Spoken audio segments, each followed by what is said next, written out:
Boletim Coppola.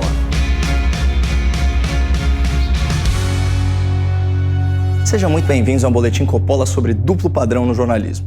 Nessa semana, a Rede Globo, emissora de maior audiência no país, realizou durante o Jornal Nacional suas sabatinas com os dois principais candidatos à presidência da República, Jair Bolsonaro e Lula da Silva.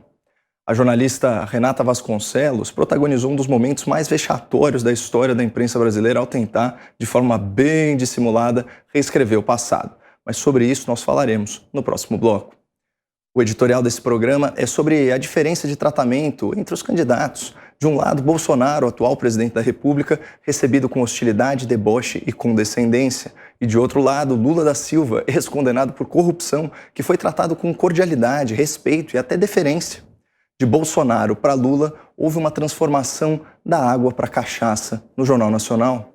A mudança de postura de William Bonner e Renata Vasconcelos foi tão gritante que se viu refletida nos números e estatísticas. Segundo a apuração do site Poder 360, em 40 minutos de de entrevista, Bolsonaro falou apenas 24 minutos e seus inquisidores, ou melhor, entrevistadores, falaram, julgaram e lacraram por inacreditáveis 16 minutos, ou seja, 40% do tempo. Em comparação, Lula da Silva pôde falar por mais de 30 minutos e sem ficar sujeito a interrupções, caretinhas e semblantes de desaprovação. Portanto, o ex-criminoso teve a palavra por 6 minutos a mais que o atual presidente da República, um privilégio injustificável que poderia, inclusive, ensejar reparação via justiça eleitoral. Para vocês terem uma ideia, em média, 6 minutos é o tempo do primeiro bloco do Boletim Coppola. Ou seja, na prática, a Rede Globo apresentou para o Brasil um boletim do Lula.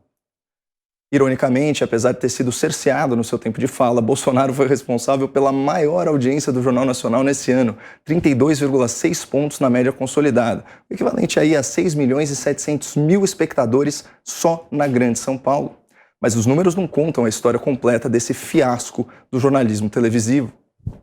Além da falta de educação e decoro perante o presidente da República, Bonner e Renata pautaram sua entrevista contra Bolsonaro na falácia da falsa equivalência, aquela tática ardilosa e cínica de dar a mesma importância para coisas completamente distintas, como se elas fossem iguais ou comparáveis. Assim, o petrolão do Lula ocupou praticamente o mesmo espaço de tempo que a acusação de tráfico de influência para favorecer municípios apadrinhados por pastores junto ao Ministério da Educação no atual governo. O Petrolão foi um esquema longevo e multibilionário de corrupção, envolvendo aí centenas de agentes criminosos que subverteu a democracia brasileira, financiando ilegalmente campanhas eleitorais e enriquecendo aliados do PT, incluindo o próprio Lula, que foi preso após ter sido condenado em segunda instância por 10 juízes, desembargadores e ministros. No caso dos pastores do MEC, trata-se de uma falta grave, mas pontual, que está em fase de denúncia e onde ainda não foi demonstrado desvio de verba pública para locupletar membros do governo. Pessoal, comparar aí pastores do MEC com petrolão é como comparar a possibilidade de uma unha encravada com a certeza de um pé quebrado. É intelectualmente desonesto, assim como sugerir que o mensalão, fruto de corrupção, e o orçamento, fruto de lei e de emendas parlamentares, são essencialmente a mesma coisa, como fez Lula da Silva e como aqueceu Renata Vasconcelos.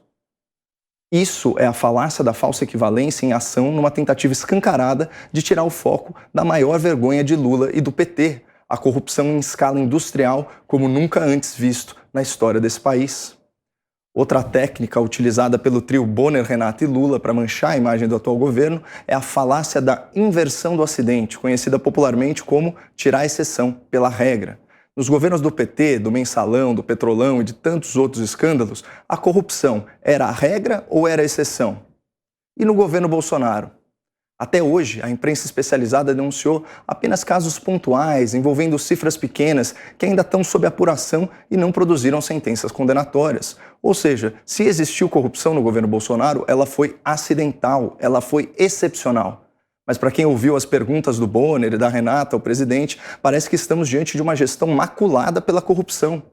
Isso porque o jornalismo militante trata a exceção como regra para criar uma falsa equivalência entre o governo atual, que é essencialmente honesto, e governos passados, que eram essencialmente corruptos. Outro exemplo ilustrativo da diferença de tratamento entre Lula e Bolsonaro no Jornal Nacional foi a questão da pandemia. Renata Vasconcelos, com o senho franzido e voz indignada, afirmou que, nos momentos mais dramáticos, o presidente imitou pacientes com falta de ar e chegou a dizer que quem tomasse a vacina poderia virar jacaré. Na sequência, ela perguntou se Bolsonaro não se arrependia dessa possível demonstração de falta de compaixão e solidariedade com as vítimas e suas famílias. Vale a pena assistir aos vídeos para avaliar de forma mais contextualizada se o presidente de fato fez graça com o sofrimento de milhares de pessoas. Se começar a sentir um negócio esquisito lá, tu segue aí a receita do ministro Mandetta. Você vai para casa, quando você estiver lá,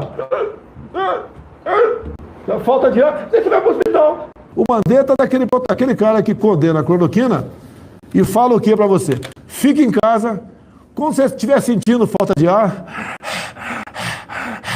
você vai para o hospital. Para fazer o quê? Para tomar o quê? Se não tem nenhum remédio comprovadamente científico. Para ser entubado. O que vocês acharam? Para mim, parece que o objetivo dessas declarações não era zombar de doentes nem menosprezar a dor dos familiares, mas sim criticar protocolos de tratamento da Covid que impediam o paciente de ter assistência médica nos primeiros estágios da doença. Passemos então ao próximo vídeo. Na Pfizer, está bem claro lá no contrato, nós não nos responsabilizamos por qualquer efeito colateral. Se você virar um jacaré, é problema de você, pô. Mais uma vez, não se trata de uma fala que insulta doentes ou familiares. É uma metáfora que, pelo seu exagero, pelo seu absurdo, chama atenção ao fato de que a fabricante da vacina não se responsabilizava por efeitos colaterais do seu produto. Uma informação muito importante que a velha imprensa optou por varrer para debaixo do tapete. E só para que fique registrado, além de ser vacinado contra a Covid, eu não me identifico com essa retórica excessivamente coloquial do presidente, mas daí a insinuar que ele deveria se arrepender por uma suposta falta de solidariedade e compaixão, como fez a Renata Vasconcelos, bom, aí é um salto muito grande. Para vocês terem uma ideia, esse tema das falas e dos comportamentos do presidente na pandemia ocupou mais de 8 minutos da entrevista. Já Lula da Silva foi poupado desse e de outros temas sensíveis. Na verdade, nenhuma polêmica recente envolvendo o petista foi citada por William ou Renata. Nada sobre o fato de que Lula celebrou a natureza por criar o coronavírus e assim mostrar toda a força do Estado. Nada sobre o fato de que o PT votou contra a medida provisória que salvou o emprego de 10 milhões de trabalhadores formais na pandemia. Nada sobre o fato de que os senadores do PT votaram contra a diminuição de impostos da energia e do combustível. Nada sobre o fato de que Lula defendeu o aborto como um direito de todos e uma questão de saúde pública para controle de natalidade. Nada sobre o fato de que Lula acredita que a classe média deveria controlar o seu consumo e ter apenas um televisor em cada casa. Nada sobre o fato de Lula ter comparado a primeira-ministra da Alemanha com o ditador da Nicarágua. Nada sobre o fato de Lula ter agradecido publicamente um homem acusado de tentativa de homicídio qualificado. Nada sobre o fato de que o PT quer descriminalizar o pequeno furto, despenalizar o tráfico privilegiado na porta das escolas e desencarcerar dezenas de milhares de criminosos.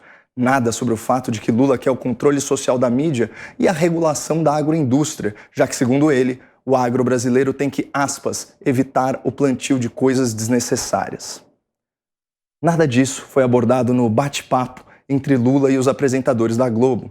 Todavia, é preciso reconhecer que William Bonner e Renata Vasconcelos fizeram jus ao seu papel como âncoras do Jornal Nacional. Afinal, eles contribuíram para afundar ainda mais a credibilidade da sua emissora. Sem mais delongas, vamos ao pior trecho da entrevista contra o presidente da República. Durou mais de um ano o lockdown e até hoje continua gente falecendo por Covid. Ou seja, o lockdown serviu sim para atrapalhar a nossa economia e contaminar mais pessoas ainda em casa. Candidato, mas as medidas socioeconômicas importantíssimas, elas foram adotadas por governos no mundo inteiro justamente para sustentar o fique em casa no pico da pandemia, fique em casa se puder.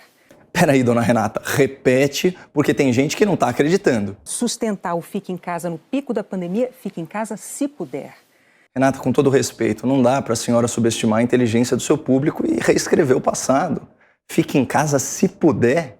Nada disso. O slogan completo era fique em casa, a economia a gente vê depois. Uma política contrária às recomendações da Organização Mundial da Saúde, que nunca defendeu o lockdown como método primário de controle do vírus e sempre alertou que em comunidades carentes ou em países em desenvolvimento, a paralisação econômica era desaconselhável. E outra coisa, Renata, que história é essa de pico da pandemia?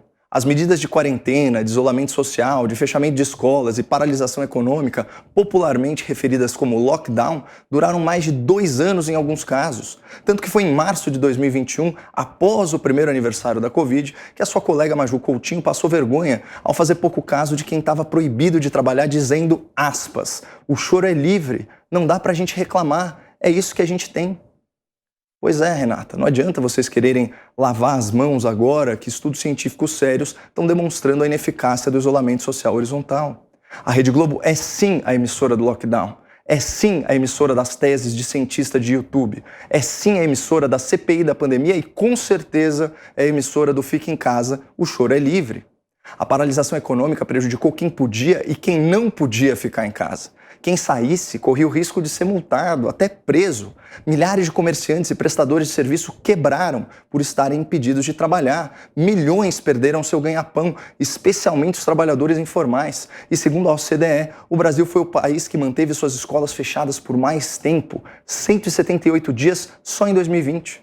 Portanto, dona Renata, mais respeito ao telespectador que sabe muito bem o que ouviu por meses a fio saindo da boca da senhora. Muito obrigado, fique com Deus e, parafraseando minha colega da velha imprensa, não perca a esperança no Brasil, se puder.